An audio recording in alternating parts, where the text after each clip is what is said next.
Mesdames, Messieurs, c'est un réel plaisir de vous retrouver, un régal de savoir que vous nous recevez chez vous. Merci pour cette fidélité et cette marque d'estime. Cela dit, à la une, ce 1er octobre 2020, c'est ce 1er octobre lui-même qui est dans l'actualité en raison du 1er octobre 1961 où les Camerounais ont manifesté leur vouloir vivre ensemble et qui aujourd'hui également passé au crible un an après le dialogue national. Le jour, le quotidien de Aman Mana qui décide de titrer ce 1er octobre 2020 au regard des exactions de groupes terroristes et séparatistes dans les régions du nord-ouest et du sud-ouest en 1er octobre sous haute tension. Les adeptes de la République fantasmée et illusoire de l'Amazonie qui, à l'époque, s'aimer la terreur et le trouble aujourd'hui, fort heureusement, avec l'action combinée des généraux de brigade et Congolais Divine et puis une cavalaire, on a un retour à l'accalmie, à la normalité progressive et déjà la rentrée scolaire 2020 prévue pour le 5 octobre et la rentrée universitaire prévue pour le 15 sont désormais plus qu'une réalité. La communauté également adhère.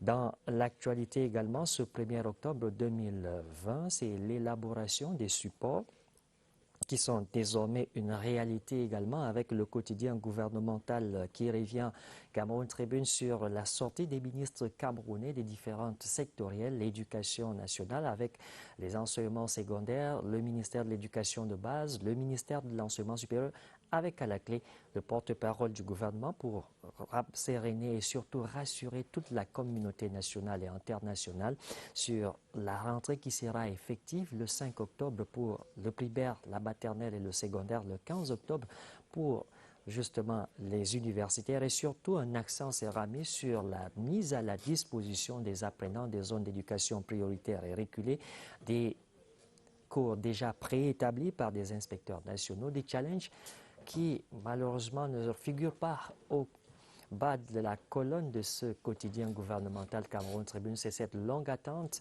des administratifs, des personnels enseignants quant à parler des mutations et autres redéploiements, mais surtout les résultats des différents examens tels le GCE. On a également la prospective nouvelle de Guiaillé qui, ce matin, renchérit cette information en apportant également des précisions sur le désormais calendrier de l'année 2020-2021.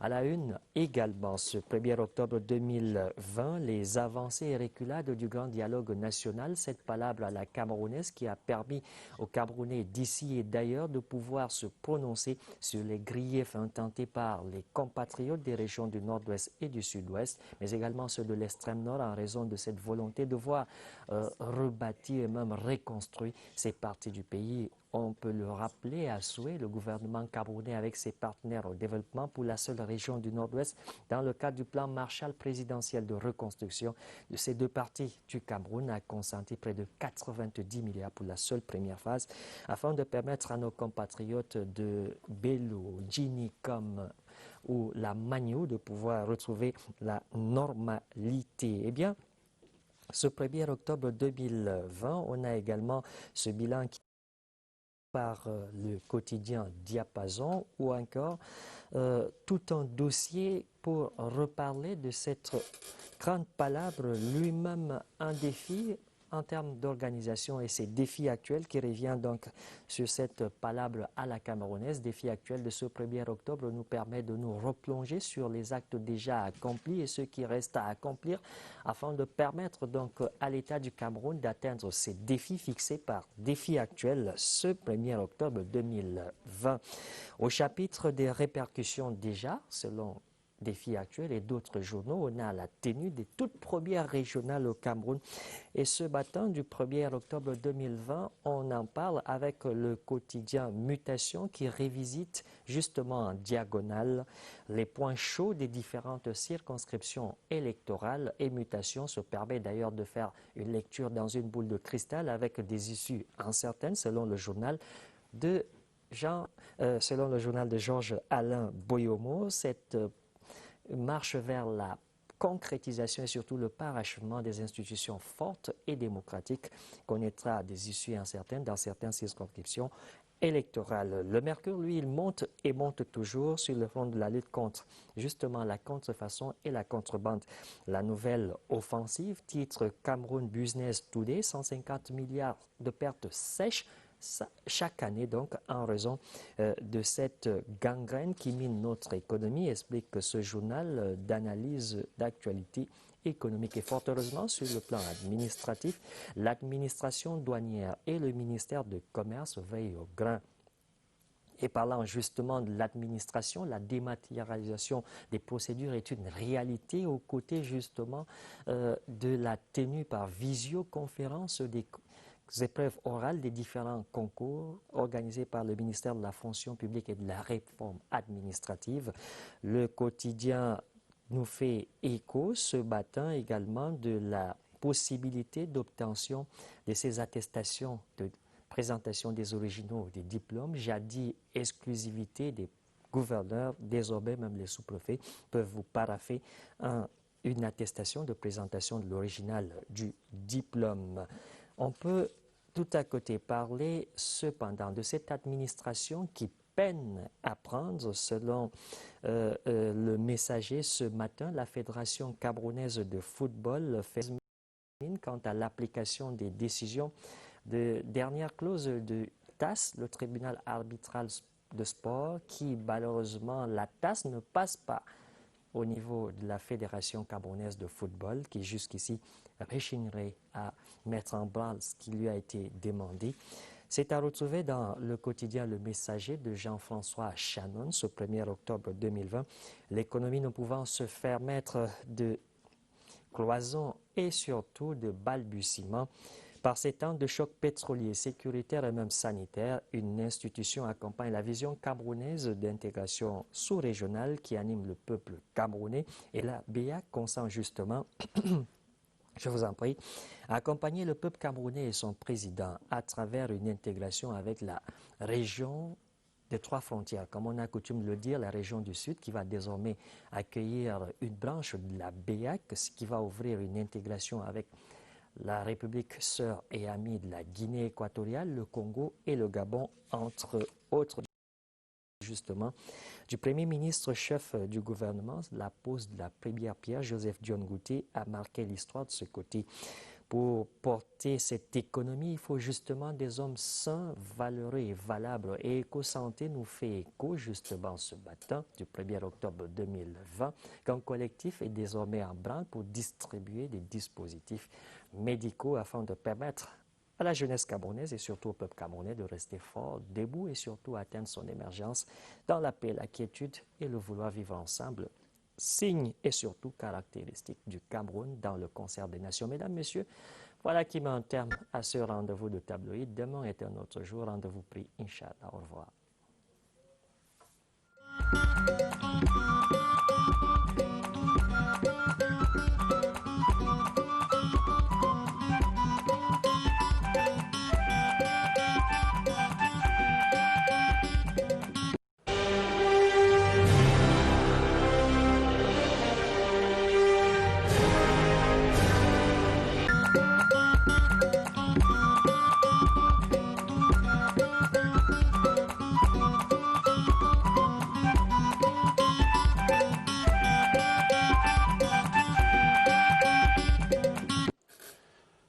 It is a blessing to see a new month. Today, the 1st of October 2020. Good morning, dear televiewers.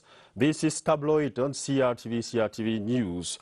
We begin our press review this morning with the Guardian Post newspaper. It headlines: Community lead preparation for effective school resumption in the Northwest and Southwest regions.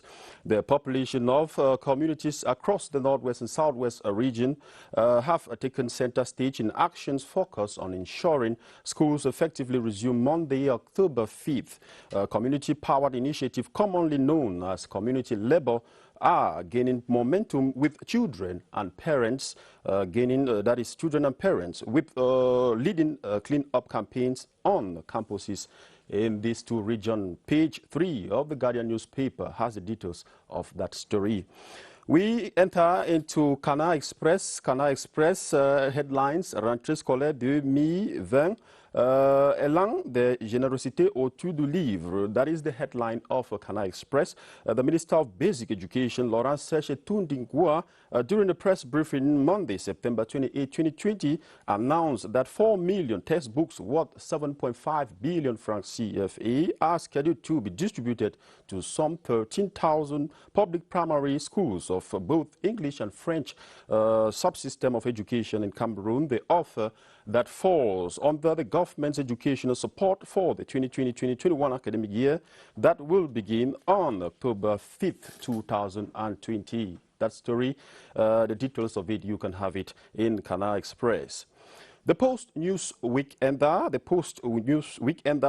ahead of 2020-2021 school year, government assures pupils, students, parents of safety. The government of Cameroon has assured people, students, parents and major stakeholders in their education family that all necessary dispositions have been taken to ensure a safe and secure environment for the new school year to kick off. The assurance was made Wednesday, September 30th, that's yesterday, in Yaoundé by the Minister of Communication, René Emmanuel Sarr, during a joint press conference with the basic, secondary education and, of course, higher education ministers. Page 4 of the Post-News Weekender.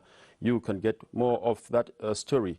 The Horizon newspaper, The Horizon says Minister Fu Callistus drums the benefit of regional councils for Anglophones. The Secretary of State in the Ministry of Mines, Industry and Technological Development, Dr. Fu Callistus Dentry, in an interview highlighted what Anglophones stand to gain from putting in place of regional councils. The member of government, who hails from Donga Mountain Division in the Northwest region, equally given to understanding that the crisis-hit English-speaking regions have more stakes in the December 6 regional elections than the country's 8 other regions. Réalité Plus newspaper, Passeport biometrique en 24 heures. That is the main headline of Réalité Plus newspaper. As from the month of March 2021, biometric passports will be made available in 24 hours for those in Cameroon and 48 hours for those in the diaspora. This is the substance of a partnership agreement recently signed between the government of Cameroon, represented by the Delegate General for National Security, Martin Bagagele, and the German consortium INCM Argentic, represented by its Chief Executive Officer, Labino Cariti. Going by the partnership agreement, the whole passport that is the whole process of obtaining a passport in Cameroon will be digitalized and thus facilitate the rapid production of the official document. Details of that story in Réalité Plus newspaper of this day. Diapason newspaper, Grand Dialogue National, Réalité à un an après. Yesterday's September 30th was exactly a year of the opening of the major national dialogue on the esteemed instruction of the head of state, His Excellency President Paul Biya, convening authority. That's the major national dialogue held in Yaoundé Conference Center from September 30th to October 4, 2019, under the chairmanship of Prime Minister Joseph John Gouté. Details of the major national dialogue story, you can have it in Diapason newspaper. We step into a Jean says in one of its major headlines this morning, table tennis, Africa to host 2023 World Championship. The 2023 World Table Tennis Championship will be staged in Durban, South Africa, the first time since 1939. The tournament has been staged on the African continent. Durban beat 2017 host Doselov to 90-39 in a vote by members of the International Federation, that's International Table Tennis Federation, and becomes the first South African city to stage the event and the second on the continent after Cairo 81 years ago. Page 11 of the Emergence newspaper will give you details of that good news. And we end up with the National Bilingual Daily Cameroon Tribune, Fecafoot versus Football League. tussle of supremacy, or tussle for supremacy continues. In spite of the verdict by the Court of Arbitration for Sports, officials of the two football governing bodies in Cameroon are unable to agree on decision-making processes that can allow the sports to be practiced in serenity. You can get the reactions of both officials of these two football governing institutions, in pages 46 and 47. That does it for the press review this morning on CRTV News and CRTV. Always get out there, get a paper, just 400 francs in any of the newsstands. Get yourself informed. A lot is happening around the country and beyond. Have a wonderful day. Thanks.